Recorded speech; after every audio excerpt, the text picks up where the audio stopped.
What's good, YouTube, and welcome to the house. YCS Atlanta has had captivating coverage with Robert Boyajian and Billy Brake tag team commentary on these team duels, and it has been like no other show to watch, always something on the screen it feels like, and it's been exciting. But with all those eyes there, a lot of people have missed out that the Infinity Chasers full spoiler is released. Silver's card has acquired it, and automatically my eyes track to Jackal King in the reprint slots. Now, pictures of this had surfaced, but all by itself seemed rather odd. The top was indented, it didn't look right, there were no other cards from Infinity Chaser, so it was very weird. Yet, here it is on the final spoiler. So Jackal King, an amazing reprint in the set, but there really is a lot of value lacking overall, I feel like, and not many cards that I think will rise over time. Let's go ahead and dig into the secret rare, starting with the note that, hey, nothing's a reprint in here, so no holo bumps up the secret, nothing really of note that's going to be hard to get. It'll all come down to basically what is short printed in these sets. As always with the side sets, something ends up short or shorter printed.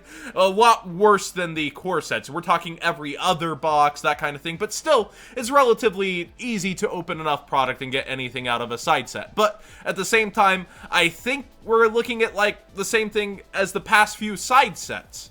It's not really going to have a ton of value. I don't think many people will be tracking down, say, the what are they called now? Infinitrax? The big old Tonka toys, Evil Eyes, and Witchcraft might attract some eyes, as it were, with that good old mentality of, ooh, it's a grill deck, it could be good.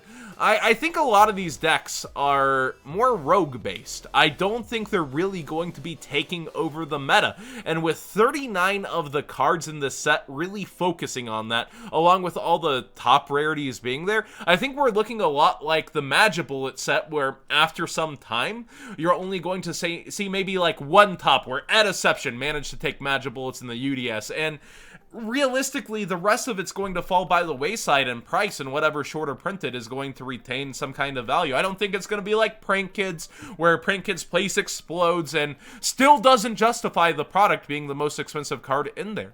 It's like that set had even better reprints. Hollow Rivalry goes in, like, it had a lot more. Now, don't get me wrong, there's some awesome cards in here when we head over to the reprint section. There's Mecha Phantom Beast Dracossack, but people are going to highly prefer the original, as many people do play the past format that is E-Dragons, both in Baby Ruler and Ravine Ruler. And I feel like, looking further through here, we see Spellbook of Knowledge. It already got a reprint. It's sitting around $3.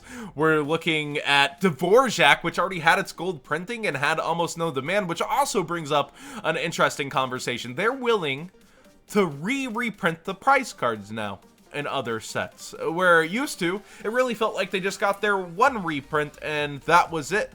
We've seen with Giant Hand for years. So interesting that Dvorak, I guess it goes with the Tonka toys, right?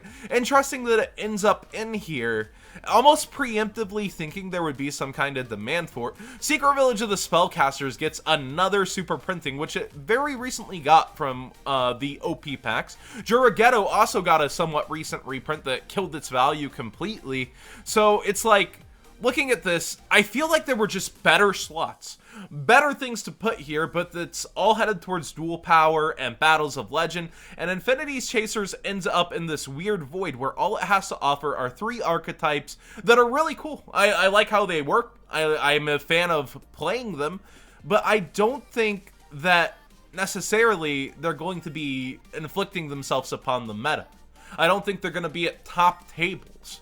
And therein lies the problem. Again, we could completely be underestimating it like Prank Kids, but I truly don't see it from how these are constructed and constructed to work. So I don't feel like it's the case with, say, a Duelist pack, where these are made for Duel Links and will future be put into Duel Links, as with the Legendary Duelist, because that's what happens with Legendary Duelists. I'm not crazy, it happens. But with these, it doesn't feel like they were made for that.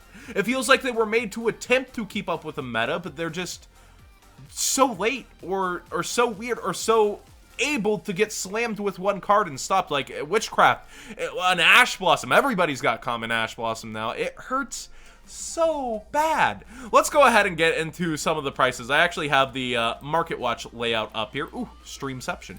So we see Jackal King, it's already fallen very heavily with just the super rare rumor, and yeah, it turned out it was pretty true. We look to Mecha Phantom Beast Dracossack, and like I said, I really truly think people are going to hold on to the originals. The Megaton ones, they may end up easier sales. Right now they're above market price. Maybe they go down from this, having another option, and only the first set originals really hold true value. But I feel like the people that were hunting this down for, you know, first set original Dracosacks that have bought it out multiple times, see, not on market right now. Like, I don't think they're going to flood back to the market because of this, and it is nice to have an alternative. I'm a huge fan of people being able to play past formats cheaper. I'd love a Metamorphosis reprint, even if it's not to bring it back, like you did with Delinquent Duo, right? I'm a huge fan of cheaper past formats, but I don't think that, like, this is a star reprint. It's just over time, this was a defining card. We're gonna put it in here, and it makes sense with the Tonka toys, right? Dvorak, this is the weird conversation, right? Used to, I would think these are decent investments. These are decent long-term things to have, and still, Dvorak was never gonna pan out, right? Like, look at this, 30 cents, 30 cents, 30 cents. Oh, how the mighty have fallen. You better have the prize card if you're going with it, and that has slowly gone up over time from 250. Still a terrible use of the money, I feel like, but man, it didn't really feel like it's needed.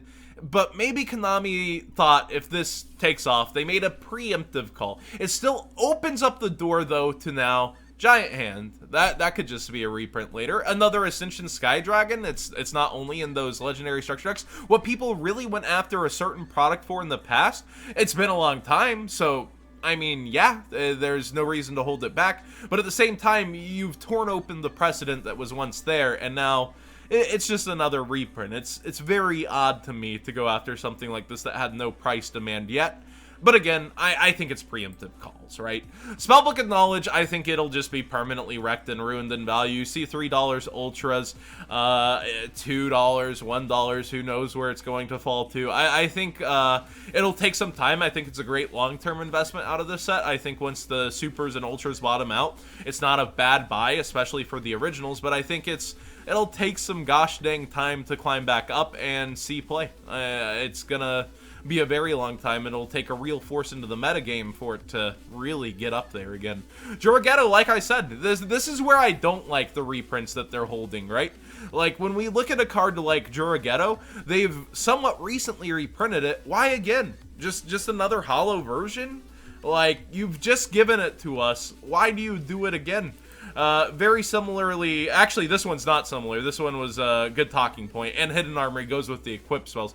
I just think that the supers are going to be dipping, and this is a card that people invested in several times, we saw several buyouts in, but similarly, Secret Village of the Spellcasters had several printings. We have OP05 common, we have OP08, we've got a super rare, and yet here we have, I believe it's super rare on this list as well. So, like, what's the point of putting it in an OTS pack? Super rare, which is its original rarity, but I guess gives it the new super rare foiling, and then just putting it in here.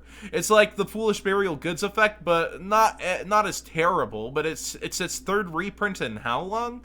OP05, OP08, and now here. The Legendary Dex 2 was some time ago, so it had gone up in certain formats. I do like ensuring duelists have cards, but there's a certain point where we want to see something else of value reprinted. When the highest card is Jackal that was hitting 20, Dracossack a legendary, like a legacy card. It's cool to see in the set, but when I'm looking over all of this, it's just whelming. There's not necessary things that I'm out to hunt reprints of in the packs, and that's a little disappointing to me. I'd rather have cards like maybe Drolin Lock in here, not short printed, rather than a structure deck, although structure decks guarantees it, but I'd still get it in a hollow form, and it's a card that I would heavily use. Like, I would like to see maybe cards focused like that, and we saw what happened with Ash Blossom, but that was shorted. Let's put these in these packs, and not 3 per box, you know, play set per box and see what happens. I think over time, it'll make these boxes a lot better investments. But of course, Konami's mind is more so on these 3 strategies, seeing how they do, and putting them out there. What are your thoughts on a set like this? Honestly, it's hard to want to spend money on it for me when I'm looking at Battles of Legend, looking at Dual Power. If I'm a duelist, I'm spending money, I'm staring at those with a watering mouth. I'm not looking at this, although I do want to play with them. I'd rather play with them like online on a simulator, or maybe in your game Legacy of the Duelist when it comes out if they're available.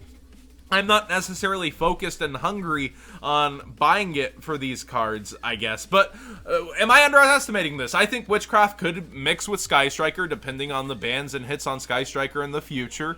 I think Evil Eye, it's an interesting concept, and if more cards come out in core sets to support them that are actually good, they could go somewhere. And that's kind of what Konami's been doing recently too, right? Adding the piece of support in the core set over and over, and especially for Sky Strikers, but for these decks it would be interesting as well. What do you guys think will be happening with that? Will they get broken in within the core sets and mix and match there? Am I being too harsh? I don't know. I just like to see some better reprints, I guess, from me, but that's my take on it. Subscribe if you haven't already. Give this video a thumbs up if you enjoyed the conversation. And even if you disagree, let me know. I want to have a conversation on what you think should be stacked up for reprints and sets like this. Are they doing a good job? Like, I wouldn't have thought of Dracossack, and I'm pleased to see it here. But I'd rather see, like, why isn't Master Cerberus here alongside, you know, Jackal? Now that's gonna go up. Like, what's the thought process there? It has its Megaton reprint, I guess? Like, what would you guys rather see in here? Or did they do a great job?